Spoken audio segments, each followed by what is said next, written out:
Sometimes the people we love the most can hurt us the deepest. But what if one bold decision could reclaim your worth and inspire others to do the same? Read on, then ask yourself, when was the last time you chose you? The phone's ring pierced the quiet like a warning bell. Nora almost didn't pick up until she saw the caller ID. It was Kara, her daughter-in-law. Kara's voice, sharp and commanding, cut through the receiver. "If you want to be part of Christmas, you'll come clean the house," she said, as if giving orders to a servant. David agrees. He says it's about time you contribute something useful instead of just criticizing. The words sliced through Nora like icy glass. David, her only son, the boy she had raised alone through fevers and hard years, the man she'd once believed had chosen a good woman, was agreeing with this cruelty? Kara went on, triumphant. "Dinner will be at our new house. If you want to see the kids open their presents, you'll be here tomorrow with cleaning supplies." Nora's house was immaculate, every cushion fluffed, every surface shining from years of her quiet discipline. She gripped the phone, her heart dropping like a stone. Her grandchildren, her joy, were now being used as bargaining chips.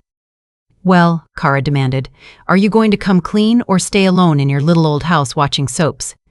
That was the final spark. Nora inhaled and answered with a calm that surprised even herself. "Enjoy your Christmas," she said, and hung up. The silence that followed wasn't emptiness. It was a strange, rising strength.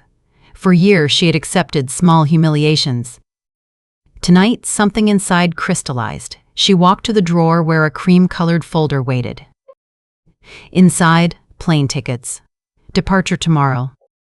Destination: a private Caribbean island. Months ago, after yet another slight, she had quietly booked the trip. Years of savings from decades of double shifts, of living simply and investing wisely, had made it possible. While Kara waited for a free maid, Nora would be on a plane to paradise. The next morning, Nora woke to the sound of ocean waves, not demands. Jasmine scented the air as she stepped onto her private terrace. For the first time in years, she felt weightless. The coral dress she had bought for this trip fit like a declaration of freedom.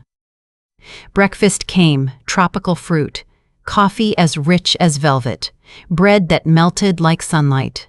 Mrs. Burse. "Grant?" The resort photographer, Mark, approached with a grin. "Ready for your shoot?" "More than ready," she said. Hours later, she posed on the beach, silver hair glowing in the golden light. In the infinity pool, she raised a glass of champagne more expensive than Kara's monthly groceries. Every click of the camera felt like an act of rebellion, each smile a manifesto. She would never again make herself small. As Mark complimented her energy, memories stirred. 2 years back, the first cut. David announcing Kara's third pregnancy. Nora had leapt to help, but Kara's words had frozen her. "My mother will help. She actually understands how to raise modern children." David said nothing. From that night, exclusion became routine. Birthdays ignored, her gifts criticized, her presence quietly erased. Last year, she discovered by accident that her grandchildren were performing in a school play. She arrived uninvited, only to see Kara's mother in the seat of honor while Nora stood at the back. After the play, her granddaughter Emily whispered, "Grandma, why do you never come to our important events?" The lie caught in Nora's throat. She couldn't tell the child her mother had kept her away. The final insult came when David asked for money to buy Kara a basic car. Days later, Kara flaunted a brand new luxury SUV on social media. Nora's money had simply sweetened the down payment. That was the moment she booked the island. Now, as the Caribbean sun slid into evening, Nora felt the sweet burn of vindication. On the yacht, Mark photographed her laughing against a horizon of molten gold. "Celebrating something special?" he asked. "My independence," she replied. Later, as a massage therapist worked away decades of tension, she recalled every subtle cruelty. The Christmases where her gifts were too much, the birthdays where her efforts were out of touch. Each memory hardened her resolve.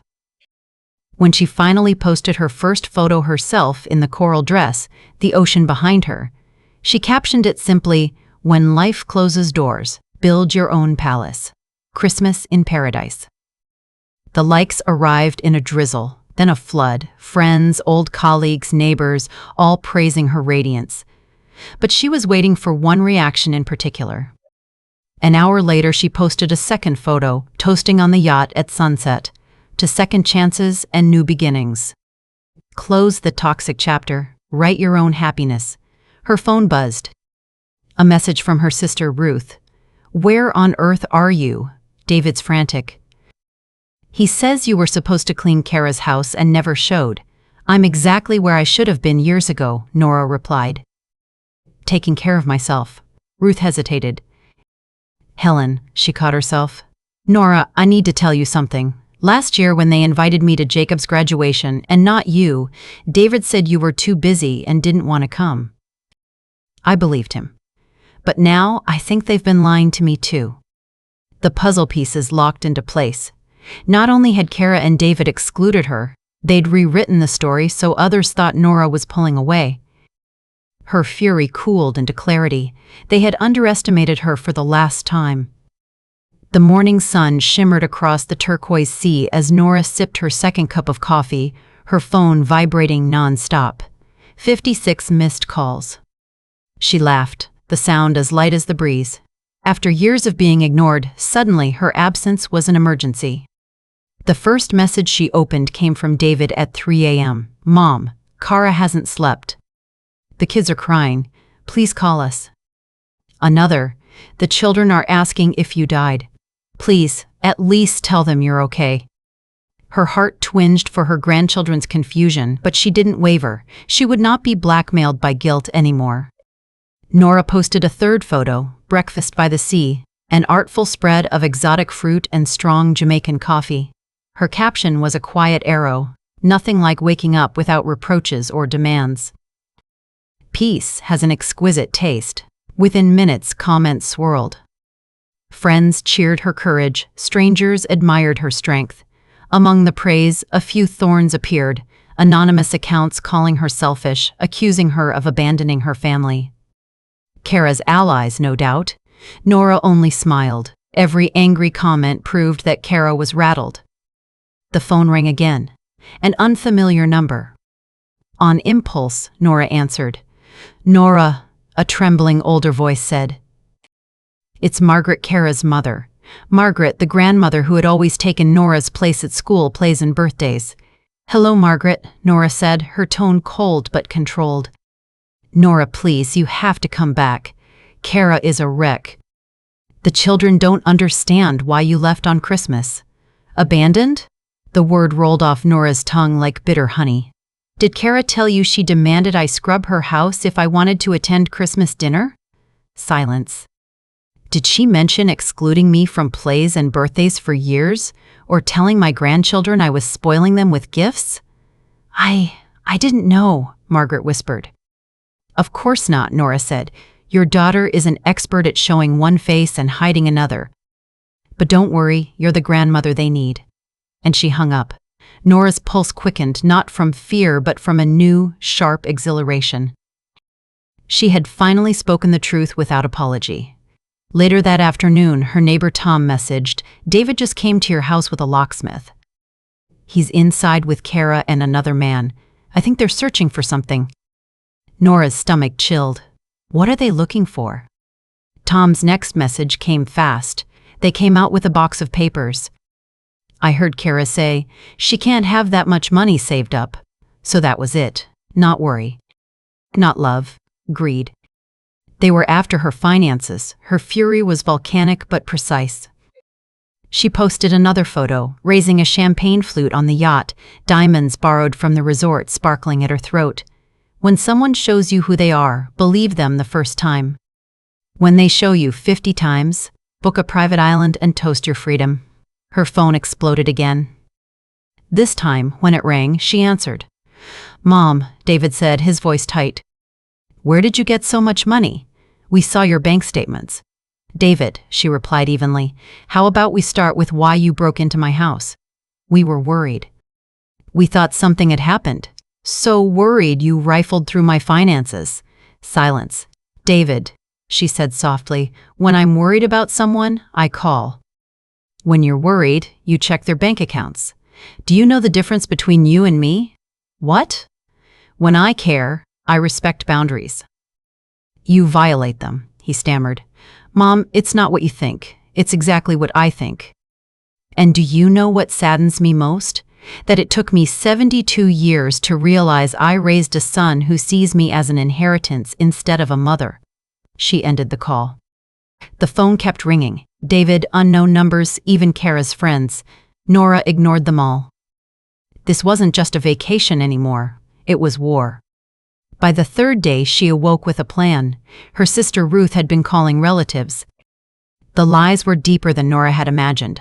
Cousins told that Nora refused wedding invitations because weddings made her sad. Aunts told she was developing dementia. Neighbors told she was too depressed for visitors. They had rewritten her life story. Ruth, Nora said, her voice like tempered steel, organize a meeting, invite every relative and neighbor you can reach. Don't tell them I'm behind it. Say it's to clarify my situation. Tomorrow morning, at my house. That afternoon, Nora packed her suitcase and booked the next flight home. Before boarding, she posted a final island photo standing in the resort lobby, emerald suit crisp, eyes bright. Paradise is beautiful, but some battles must be fought on home ground. When you hold the truth, no battlefield is too daunting. Her phone lit up with panicked messages. David begging, Kara pleading, Megan's friends demanding explanations. Nora smiled faintly. Let them sweat. Tom met her at the airport. You look incredible, he said as he drove her home. But they've been snooping. Yesterday they even brought a lawyer. Of course they did, Nora murmured, probably to see if they could have her declared incompetent. Her house looked unchanged, but Nora felt it differently now. Not a refuge of defeat, but a fortress. That night, a message arrived from Emily, her eldest granddaughter. Grandma, are you okay? Mom says you're sick, but your pictures look happy. Did I do something wrong? Nora's heart ached. My love, you did nothing wrong. Grandma is perfectly fine, just learning to value herself. I love you. We'll see each other soon.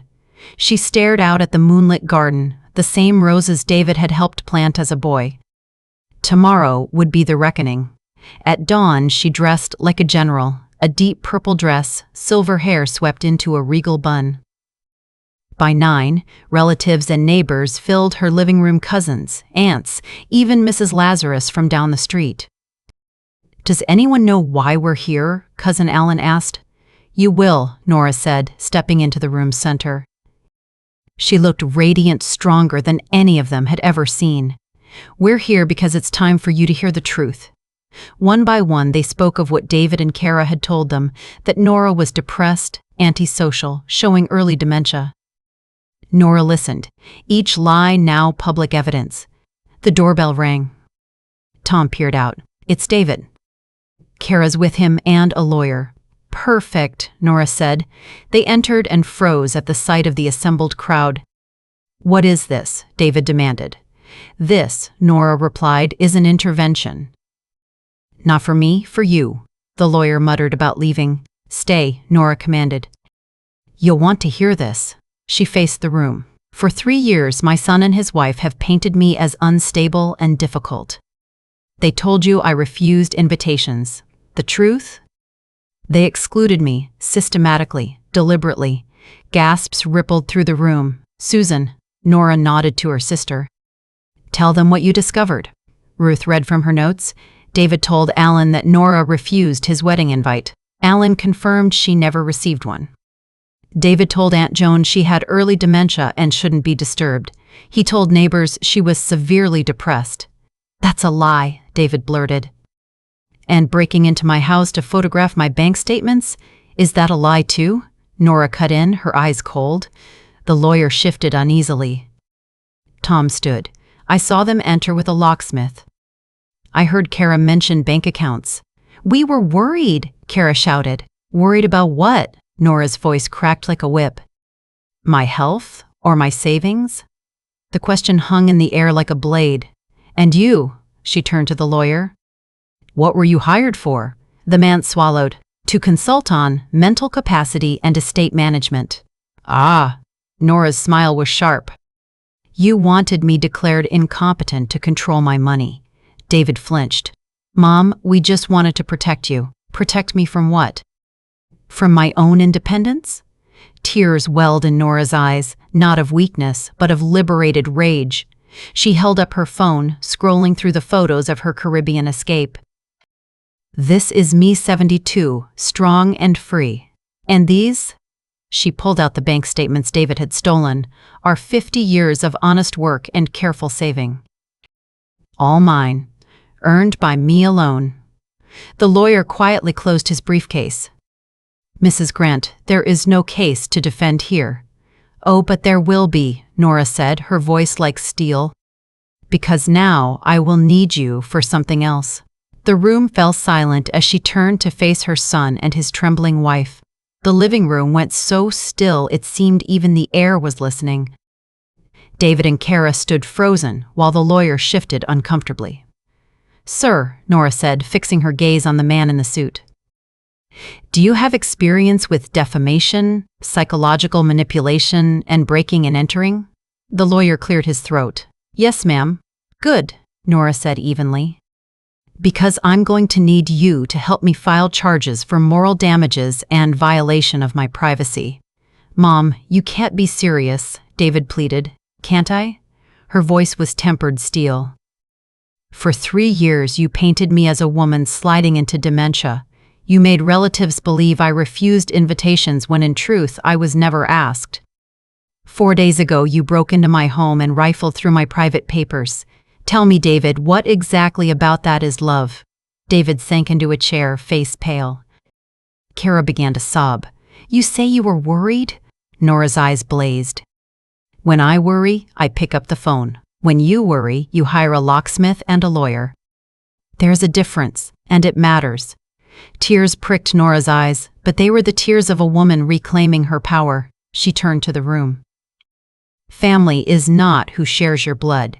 Family is who respects you. Who values you.